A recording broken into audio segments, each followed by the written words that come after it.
ಸ್ವಾಗತ. ಈ ಕ್ಷಣದ ಅತಿ ದೊಡ್ಡ ಸುದ್ದಿ, ಕಳೆದ 2016ರಿಂದ ಇಲ್ಲಿ ತನಕ ಜಾತಿ ಗಣತಿ. ಲಿಂಗಾಯತರು ಹೇಳ್ತಾ ಇದ್ರು ನಾವು ಕಡಿಮೆ ಆಗ್ತೀವಿ, ಒಕ್ಕಲಿಗರು ಹೇಳ್ತಾ ಇದ್ರು ನಾವು ಕಡಿಮೆ ಆಗ್ತಾ ಇದ್ದೀವಿ, ನಾವಿಬ್ಬರು ಸೇರಿ ಮೀಟಿಂಗ್ ಮಾಡೋಣ, ಸೈನ್ ಮಾಡೋಣ, ಮತ್ತೊಂದು ಮಾಡೋಣ, ಮಗದೊಂದು ಮಾಡೋಣ. ನಾನು ನಿರಂತರವಾಗಿ ಹೇಳ್ತಾ ಇದ್ದೆ ಒಂದು ಮಾತನ್ನು. ಸಿದ್ದರಾಮಯ್ಯನಂತ ಒಬ್ಬ ನಾಯಕ ತಮ್ಮ ರಾಜಕೀಯದ ಕೊನೆಗಾಲದಲ್ಲಿ ಒಂದು ವರದಿಯನ್ನು ತಯಾರು ಮಾಡಿ ಅವರು ಲಿಂಗಾಯತರಿಗೆ ಮತ್ತು ಒಕ್ಕಲಿಗರಿಗೆ ಮೋಸ ಮಾಡಿದ್ರು ಅನ್ನುವಂಥ ಹಣೆಪಟ್ಟಿಯೊಂದಿಗೆ ವಿರಮಿಸಬೇಕಾ? ಸಾಧ್ಯನಾ? ಒಬ್ಬ ನಾಯಕ ಆ ಥರ ಆಲೋಚನೆ ಮಾಡ್ತಾನೆ? ಮಾಡಿದರೆ ಆತನನ್ನು ಇತಿಹಾಸ ಯಾವ ರೀತಿ ನೆನಪಿಟ್ಕೊಳ್ಳುತ್ತೆ ಅನ್ನೋ ಮಾತನ್ನು ನಾನು ಪದೇ ಪದೇ ಹೇಳ್ತಾ ಇದ್ದೆ. ಉಳಿದವರೆಲ್ಲ ಅದರ ಬಗ್ಗೆ ಚರ್ಚೆ ಮಾಡ್ತಾ ಇದ್ರು. ನಾನು ಒಂದು ಮಾತನ್ನು ಹೇಳಿದ್ದೆ, ನೋಡಿ, ಇದು ಅತಿ ಹಿಂದುಳಿದ ವರ್ಗಕ್ಕೆ ಲಾಭವಾಗಲಿದೆ. ಬಹುಶಃ 18% ಕೊಡುವಂಥ ಪ್ರಯತ್ನ ಎಲ್ಲಿದೆ?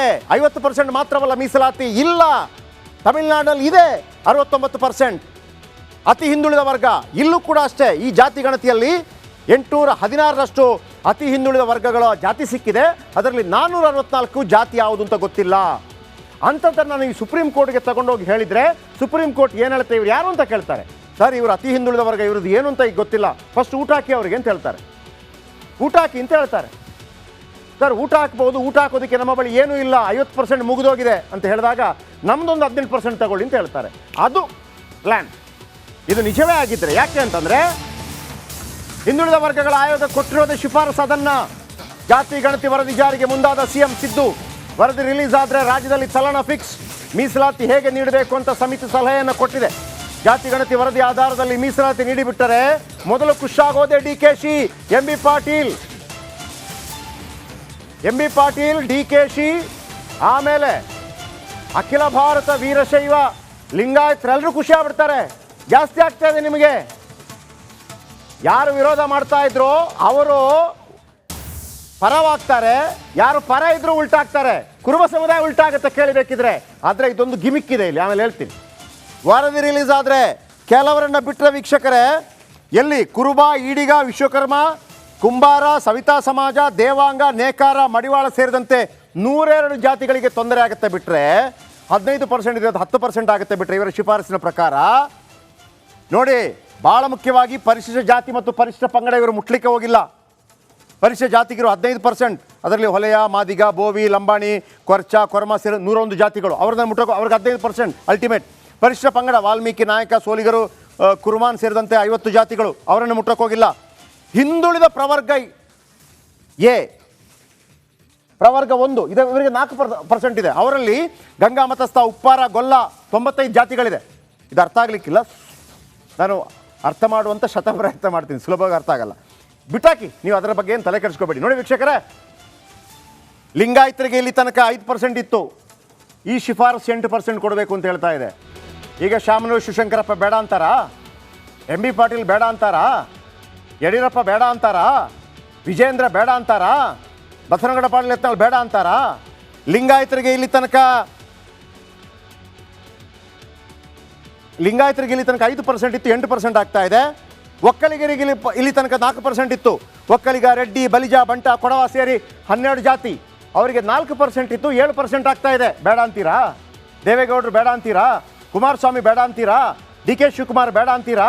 ಅಶೋಕ್ ಬೇಡ ಅಂತೀರಾ? ಬನ್ನಿ, ಆಯ್ತಾ? ಮುಸ್ಲಿಮರಿಗೆ 2B 4% ಇತ್ತು, 8% ಆಗಿದೆ. ಜೊತೆಗೆ ಅವರು SCಗಳ ನಂತರ ಅತಿ ದೊಡ್ಡ ಜಾತಿ 84 ಲಕ್ಷ ಅನ್ನುವಂಥ ಮಾಹಿತಿಗಳು ಬರ್ತಾ ಇದೆ. ನಾನು ನಿನ್ನೆಯಿಂದ ಹೇಳ್ತಾ ಇದ್ದೀನಿ, ನೋಡಿ, ಈ ಜಾತಿ ಗಣತಿಯ ಆಟವೇ ಬೇರೆನೇ ಇದೆ. ಬನ್ನಿ, ಅದನ್ನು ತುಂಬ ಮಾತಾಡಲಿಕ್ಕೆ ಹೋದರೆ ಸ್ವಲ್ಪ ಕಷ್ಟ ಆದಿತ್ತು. ಹಂತವಾಗಿ ತಿಳಿಸುವಂಥ ಪ್ರಯತ್ನ ಮಾಡ್ತೀನಿ. ಬಟ್ 90% ನಿಮಗೆ ತಿಳಿಸ್ತೀನಿ ಏನಿದು ಅಂತೇಳಿ. ಸಿಎಂ ಸಿದ್ದರಾಮಯ್ಯ ಜಾತಿ ಗಣತಿ ವರದಿ ಜಾತಿ ಮಾಡಲೇಬೇಕು ಅಂತ ಪಣ ತೊಟ್ಟಿದ್ದಾರೇನಾ? ಅಚ್ಚರಿಯಿಂದ ಡಿ ಕೆ ಶಿವಕುಮಾರ್ ಮೌನ ತಾಳಿದ್ದಾರೆ. ಅದನ್ನೇ BJP ನಾಯಕರು ವ್ಯಂಗ್ಯ ಮಾಡ್ತಾ ಇದ್ದಾರೆ. ಇವೆಲ್ಲದರ ನಡುವೆ ಏನೆಲ್ಲ ಆಯಿತು? ಈಗೇನು ವರದಿ ಲೀಕ್ ಆಗಿದೆ, ಲೀಕ್ ಅಂತಂದರೆ ಆಲ್ರೆಡಿ ಪ್ರೆಸೆಂಟ್ ಮಾಡಿ ಆಗಿದೆ ಕ್ಯಾಬಿನೆಟ್ನಲ್ಲಿ. ಅದರ ವರದಿ ನಮಗೆ ಸಿಕ್ಕಿದೆ. ಇದು ಶಿಫಾರಸು ಮಾಡಿರೋದು, ಇಷ್ಟು ಕೊಡಿ ಅಂತ. ಇಲ್ಲ, ಅಷ್ಟು ಬೇಡ, ಇಷ್ಟು ಬೇಡ, ನಾಳೆ ಚರ್ಚೆ ಆಗಬೇಕು. ಇದು ಏನಾಗ್ಬೋದು ಅಂತ ಕೂಡ ಹೇಳ್ತೀನಿ. ಆದರೆ ಒಂದು ವೀಕ್ಷಕರೇ, ಇಲ್ಲಿ ತನಕ ಟೋಟಲ್ ಮೀಸಲಾತಿ ಇರೋದು 50%, ತಮಿಳುನಾಡಿನಲ್ಲಿ 69% ಇದೆ. ಸಿದ್ದರಾಮಯ್ಯನವರ ಪ್ಲ್ಯಾನ್ ಸಕ್ಸಸ್ ಆದರೆ ಹಿಂದುಳಿದ ವರ್ಗಗಳ ಪ್ರವರ್ಗ 1 4% ಇದ್ದದ್ದು 18% ಆಗುತ್ತೆ. ಬಂಪರ್. ಅವರೆಲ್ಲರೂ ಸಿದ್ದರಾಮಯ್ಯನವರ ಫೋಟೋ ಮನೇಲಿ ಇಟ್ಕೊಂಡು ಪೂಜೆ ಮಾಡಬೇಕು. ರಿಪೋರ್ಟ್ ನೋಡ್ಕೊಂಬನ್ನಿ.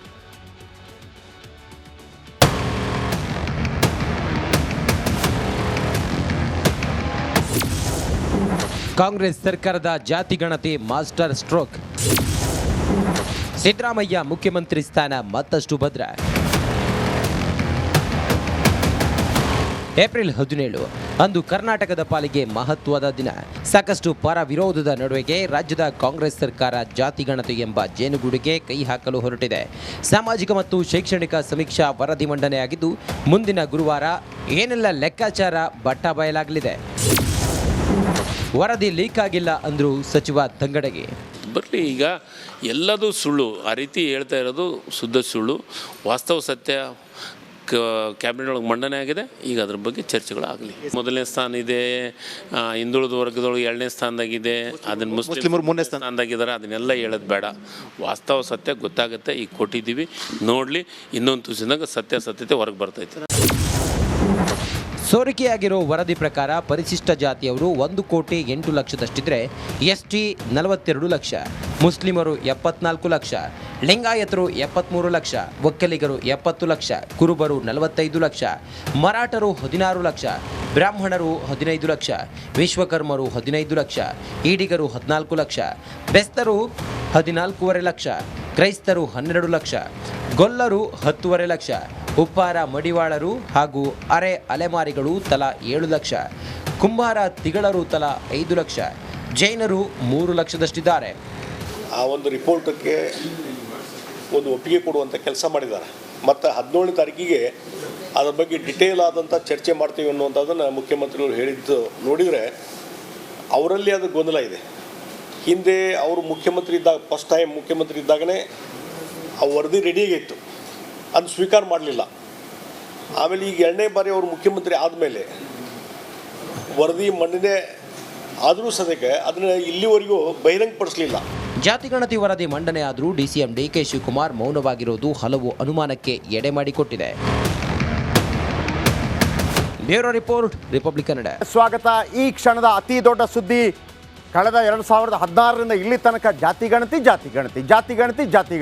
ಲಿಂಗಾಯತರು ಹೇಳ್ತಾ ಇದ್ರು ನಾವು ಕಡಿಮೆ ಆಗ್ತೀವಿ, ಒಕ್ಕಲಿಗರು ಹೇಳ್ತಾ ಇದ್ರು ನಾವು ಕಡಿಮೆ ಆಗ್ತಾ ಇದ್ದೀವಿ, ನಾವಿಬ್ಬರು ಸೇರಿ ಮೀಟಿಂಗ್ ಮಾಡೋಣ, ಸೈನ್ ಮಾಡೋಣ, ಮತ್ತೊಂದು ಮಾಡೋಣ, ಮಗದೊಂದು ಮಾಡೋಣ. ನಾನು ನಿರಂತರವಾಗಿ ಹೇಳ್ತಾ ಇದ್ದೆ ಒಂದು ಮಾತನ್ನು.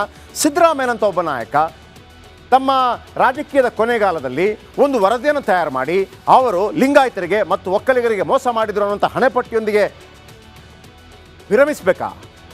ಸಾಧ್ಯನಾ? ಒಬ್ಬ ನಾಯಕ ಆ ಥರ ಆಲೋಚನೆ ಮಾಡಿದರೆ ಆತನನ್ನು ಇತಿಹಾಸ ಯಾವ ರೀತಿ ನೆನಪಿಟ್ಕೊಳ್ಳುತ್ತೆ ಅನ್ನೋ ಮಾತನ್ನು ನಾನು ಪದೇ ಹೇಳ್ತಾ ಇದ್ದೆ. ಉಳಿದವರೆಲ್ಲ ಅದರ ಬಗ್ಗೆ ಚರ್ಚೆ ಮಾಡ್ತಾ ಇದ್ರು. ನಾನು ಒಂದು ಮಾತನ್ನು ಹೇಳಿದ್ದೆ, ನೋಡಿ, ಇದು ಅತಿ ಹಿಂದುಳಿದ ವರ್ಗಕ್ಕೆ ಲಾಭವಾಗಲಿದೆ. ಬಹುಶಃ 18% ಕೊಡುವಂಥ ಪ್ರಯತ್ನ ಎಲ್ಲಿದೆ? 50% ಮಾತ್ರವಲ್ಲ ಮೀಸಲಾತಿ, ಇಲ್ಲ. ತಮಿಳುನಾಡಲ್ಲಿ ಇದೆ 69% ಅತಿ ಹಿಂದುಳಿದ ವರ್ಗ. ಇಲ್ಲೂ ಕೂಡ ಅಷ್ಟೇ. ಈ ಜಾತಿ ಗಣತಿಯಲ್ಲಿ 816ರಷ್ಟು ಅತಿ ಹಿಂದುಳಿದ ವರ್ಗಗಳ ಜಾತಿ ಸಿಕ್ಕಿದೆ. ಅದರಲ್ಲಿ 464 ಜಾತಿ ಯಾವುದು ಅಂತ ಗೊತ್ತಿಲ್ಲ.